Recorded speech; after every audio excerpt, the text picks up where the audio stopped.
Reka mbasuhuze kandi mbahe ikaze mwese mukurikiye ibiganiro bya Menya TV. Iyi ni channel ibagezaho amakuru atandukanye idusobanura ibintu byinshi biba mu buzima bwacu bigiye bitandukanye, nyamara twebwe ntitubyiteho cyangwa se tukaba tutazi uburyo twahangana nabyo, uburyo twabyivura.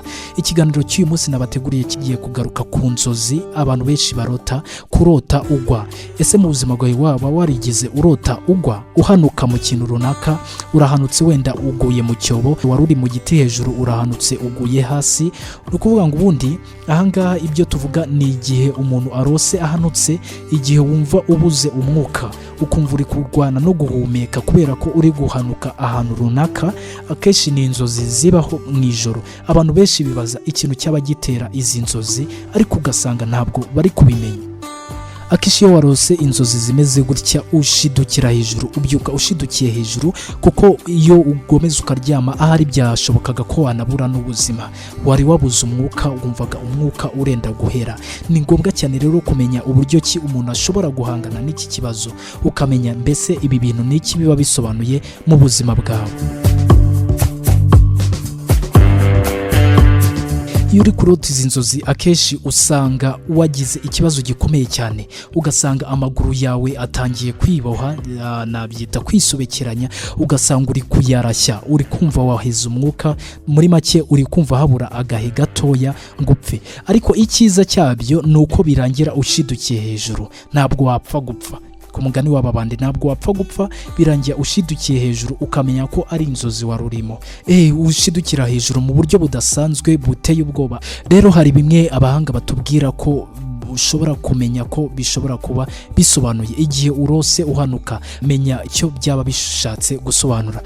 Ubushakashatsi bwagaragaje ko inzozi nyinshi zo muri ubu buryo, ubundi nta muntu utarota izi nzozi. Akenshi abana tuzibyurukiramo, nta mwana waba warakuze uko waba ungana kose, iki gihe waba warakigezemo urota inzozi zimeze zitya.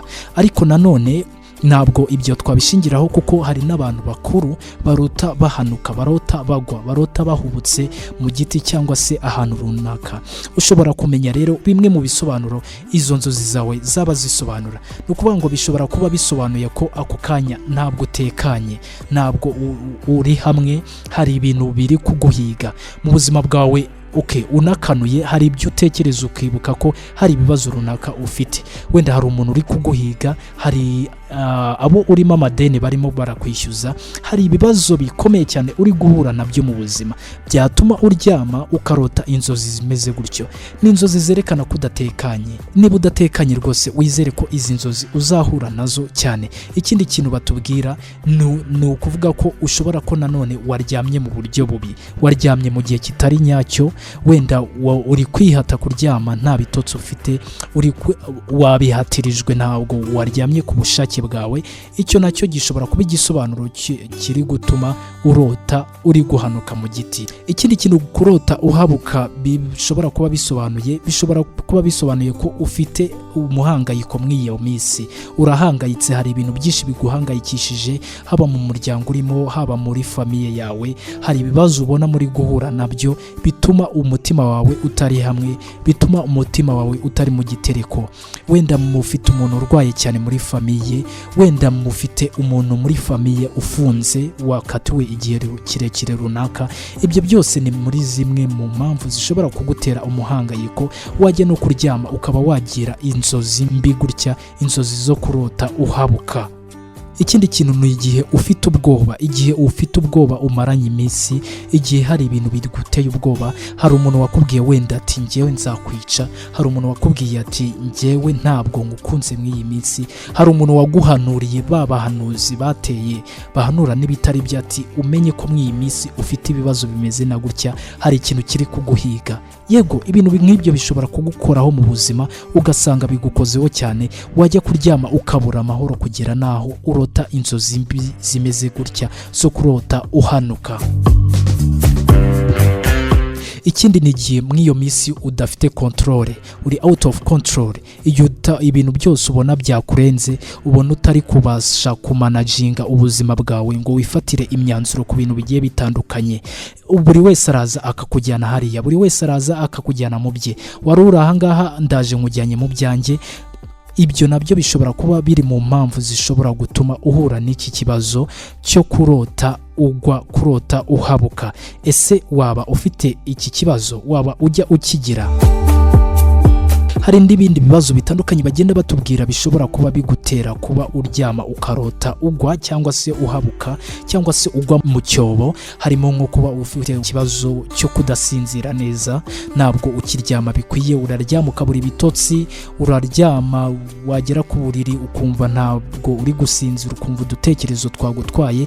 Ibyo nabyo bishobora kuza mu mpamvu ishobora kugutera iki kibazo cyo kuryama ukarota ugwa. Ikindi twabivuze ni agahinda gakabije. Ikindi ni ukuba ufite stress umaranye igihe. Izi stress tuvuga ntabwo ari stress zisanzwe, ni stress ushobora kuba waratewe n'ibihe runaka wanyuzemo mu buzima bwawe.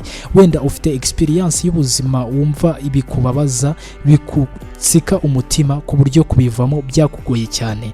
Ahangaha twatanga nk'urugero, wenda wafashwe ku ngufu cyangwa se wahuye n'ikibazo, uri muri bamwe bahuye n'ikibazo, twavuga kijyanye na jenoside yakorewe abatutsi mu mwaka w'1994 n'ibindi bibazo bigiye bitandukanye by'ubuzima. Ntabwo bitunguranye kuba waryama ukarota izi nzozi zikuzana uri guhabuka, ugwa mu byobo, uhabuka mu giti n'ibindi bibazo bigiye bitandukanye. Hari inama rero tugenda tugirwa mu buzima bwacu bwa buri munsi. No kuvuga ngo rero igihe ujya ugira iki kibazo, gerageza ushyire mu bikorwa ubu buryo bushoboka. Gishobora kuba kiri guterwa nuko uryama ntubone ibitotsi. Gerageza uryame wafunguye idirishya, ubone umuyaga uhagije mu cyumba cyawe, muri chambre yawe uraramo. Hari ibindi bintu wakurikiza kugira ngo wirinde inzozi mbi ziteye gutya. Ikintu cya mbere nakubwira, gerageza urwanye ibintu byose birimo caffeine. Aha twavuga ikawa, twavuga icyayi gisanzwe, hari n'amashokora agiye atandukanye abamo caffeine. Ikindi nababwira, gerageza uryame mu rugero, ukore meditation, wicare witekerezeho bya bibazo ufite, bya bibazo bikuremereye, wicare hamwe ubyandike, ubiganireho n'abantu, uhumeke bihagije. Bishobora kuzagufasha ku overcominga, kurwanya kuba warota inzozi mbi muri uru rwego. Ikindi twakubwiramo, gerageza urwanye imuri zifite amabara atandukanye mu cyumba uraramo. Ugasanga mu cyumba ufitemo ayo matara y'urumuri rw'ubururu, rw'umuhondo, rw'umutuku. Ibyo bintu bishobora gutera confusion mu miryamire yawe, bigatuma wanarota nabi muri iryo joro. Gerageza ubyirinde. Ikindi kintu nasa nk'usorejeho, gerageza ujye ugera ubona umwanya wo kuryamaho ku manywa, niyo kaba karuhuko gatoya byagufasha cyane. Hari abantu mutabona umwanya, ariko wowe ubasha kubona umwanya, gerageza ujye uryamaho ku manywa. Nushyira ubu buryo butandukanye mu bikorwa, ndakurahiye, ndakumenyesha ko iyi ndwara uzatana nayo, kuko ni ibintu bibaho mu buzima bwacu bwa buri munsi. Mboneraho no kubashimira mwese mwakurikiranye iki kiganiro. Mukore subscribe kuri Menya TV, mukore share, mutange comment kugira ngo ibindi biganiro bigiye bikurikiraho nabyo bijye bibasha kubageraho. Amahoro y'Imana akomeze abane namwe.